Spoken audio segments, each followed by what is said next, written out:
WhatsApp চ্যানেলে একটা pole share করেছিলাম, তাতে তোমরা সব থেকে বেশি ভোট করেছো ওয়েস্টার্ন পার্টি মেকআপে। আর আজকে তোমাদের সাথে একটা ওয়েস্টার্ন পার্টি মেকআপ লুকই শেয়ার করব। তার সাথে শেয়ার করব উইন্টার সিজনে ড্রাই স্কিনে কি করে একটা গ্লোই হালকা বেসের উপরে মেকআপ ক্রিয়েট করবে তোমরা। তো চলো দেরি না করে শুরু করা যাক। শীতকালে আমার স্কিন প্রচন্ড ড্রাই হয়ে যায়, তাই আমি সারা শীতকাল নিভিয়া ময়শ্চারাইজারই ইউজ করি। এই একটাই ময়শ্চারাইজার আমি ইউজ করেছি যেটা এত কম দামে এত ভালো পারফরমেন্স দেয়। ভীষণ স্টিকি হওয়ার কারণে মেকআপ কিন্তু আমাদের খুব লং লাস্টিং করে। যাদের ড্রাই স্কিন তারা মেকআপের আগে স্কিন প্রিপারেশনে নিভিয়া ময়শ্চারাইজারটা অ্যাড করে একবার দেখতেই পারো। প্রাইমারের জন্য আমি ইউজ করেছি Maybelline Fit Me dewy plus smooth প্রাইমারটা। এই প্রাইমারটা নর্মাল টু ড্রাই স্কিনের জন্য, যার জন্য এর মধ্যে একটা গ্লোই একটা অয়েলি ভাব রয়েছে, যেটা ড্রাই স্কিনে অ্যাপ্লাই করলে কিন্তু মেকআপটা অনেকক্ষণ লং লাস্টিং করে। আর উইদাউট স্ট্রোব ক্রিম হাইলাইটার একটা হালকা কিন্তু গ্লো প্রোভাইড করে, যার জন্য বেশ ভালোই লাগে। এখন বেশিরভাগ সময় আমি চশমা পরে কাটাই, যার জন্য লেন্স পরতে আমি ভুলেই যাই।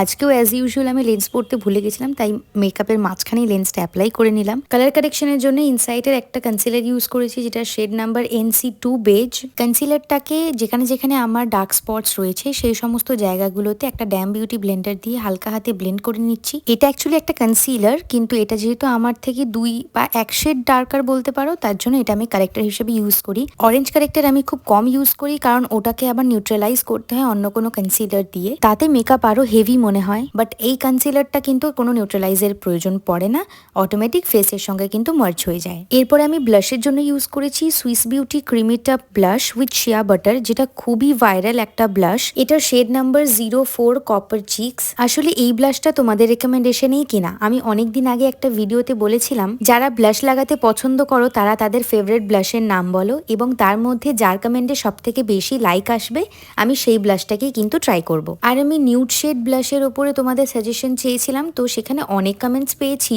কিন্তু তার মধ্যে সব থেকে বেশি লাইক এসেছিল সুইস বিউটি ক্রিমিটা ব্লাশের একটা কমেন্টে। তো আমি আমার কথা মতো কিন্তু তোমাদের সব থেকে বেশি লাইক পড়া কমেন্টটাকেই বেছে নিয়েছি এবং সুইস বিউটির এই ব্লাশটাকেই ট্রাই করলাম। এই ব্লাশটা আমার খুবই পছন্দের হয়ে গেছে, কারণ এই ব্লাশটা আমি একদম বেয়ার ফেসেও অ্যাপ্লাই করতে পারি, মেকআপের ওপরেও অ্যাপ্লাই করতে পারি।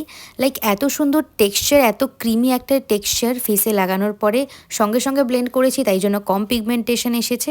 তোমরা যদি একটু বেশি পিগমেন্টস চাও তাহলে একটুখানি ওয়েট করবে 2 মিনিটের মতো, একটু ড্রাই হতে দেবে, দেন তোমরা ব্লেন্ড করবে, তাহলে ভালো পিগমেন্ট পাবে। এই মেকআপ লুকটা যেহেতু উইন্টারের জন্য, তাই জন্য ব্লাশটা খুব ম্যান্ডেটরি। ব্লাশ না হলে কিন্তু উইন্টারের যে একটা ভাইবস আছে সেটা কিন্তু মেকআপে ফুটে ওঠে না।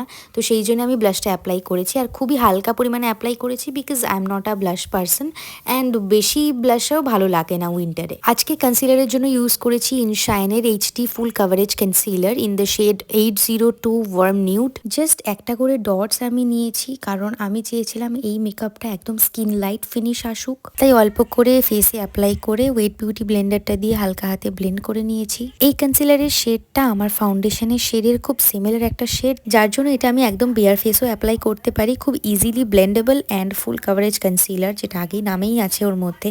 তো যাই হোক, এটা ফুল ফেসে অ্যাপ্লাই করার পরে এখন আমি কম্প্যাক্ট পাউডার ইউজ করে নিচ্ছি, যেটা মেবলিনের ফিটমির in the shade 128 warm nude. আমার যেহেতু সুপার ড্রাই স্কিন, তাই জন্য আমি সারা বছর কম্প্যাক্ট পাউডার ইউজ করি। তোমাদের যদি এতটা ড্রাই স্কিন না থাকে তাহলে তোমরা অনলি গরমকালের জন্য শুধু লুজ পাউডার ইউজ করতে পারো, বাট শীতকালে লুজ পাউডার ইউজ করবে না, হয় মেকআপ ক্র্যাকি হয়ে যাবে, আদারওয়াইজ তোমার স্কিনটাই ভীষণ ড্রাই হয়ে যাবে। ফুল ফেসে যেখানে যেখানে কনসিলার অ্যাপ্লাই করেছিলাম সেই জায়গাগুলোতেই আমি কম্প্যাক্ট ইউজ করে নিচ্ছি, শুধুমাত্র ব্লাশের জায়গাটা আমি এখানে ফাঁকা রাখছি। আরেকটা কথা তোমাদের সাথে শেয়ার না করলেই নয়, অনেকেই ভাবে আইশ্যাডো অ্যাপ্লাই করবো, তো আইশ্যাডো যেহেতু পাউডারই, তাই কনসিলার দিয়ে আইলিড সেট করার পরে আমাদের এক্সট্রা করে পাউডার দিয়ে সেট করতে হবে না।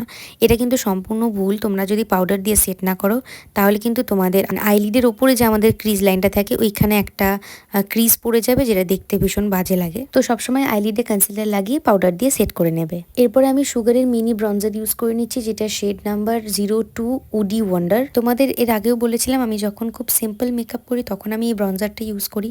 তো আজকেও যেহেতু খুব সিম্পল একটা মেকআপ করছিলাম, তাই জন্য এই ব্রঞ্জারটাকে আমি চুজ করেছি। এরপরে দেখে নিই চলো স্টেপ বাই স্টেপ আই মেকআপটা আমি কিভাবে করলাম। আজকের আই মেকআপের জন্য আমি মাইগ্ল্যামের হট মেস 4 আইশ্যাডো কিটটা বেছে নিয়েছিলাম। এই আইশ্যাডো কিটে 4টে কালার থাকে, 4টেই ভীষণ পিগমেন্টেড। আমার খুবই ভালো লাগে আইশ্যাডো প্যালেটটা।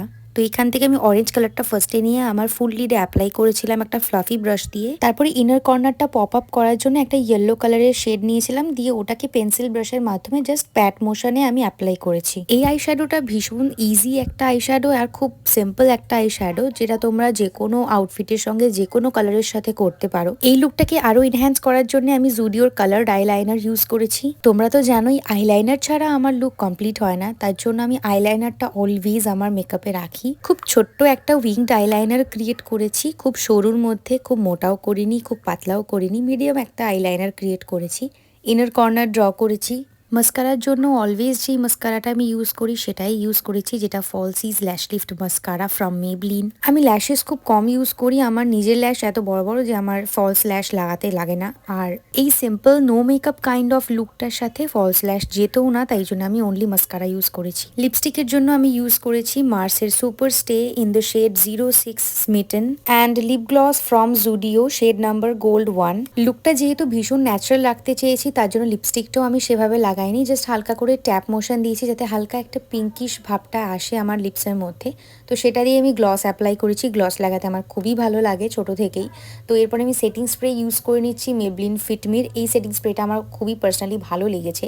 তো here is the final look and please comment করে জানিও আমার লুকটা কেমন লাগলো।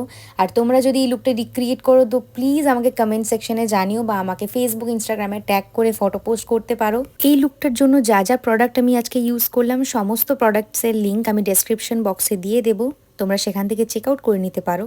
আজকে অনেকদিন বাদে ভিডিওটা দিলাম, তো তোমরা যারা যারা আমাকে মিস করছিলে কমেন্ট সেকশনে জানিও, আমাকে কেমন লাগছে ওভারঅল সেটাও জানিও। আজকের মতো চললাম, টাটা।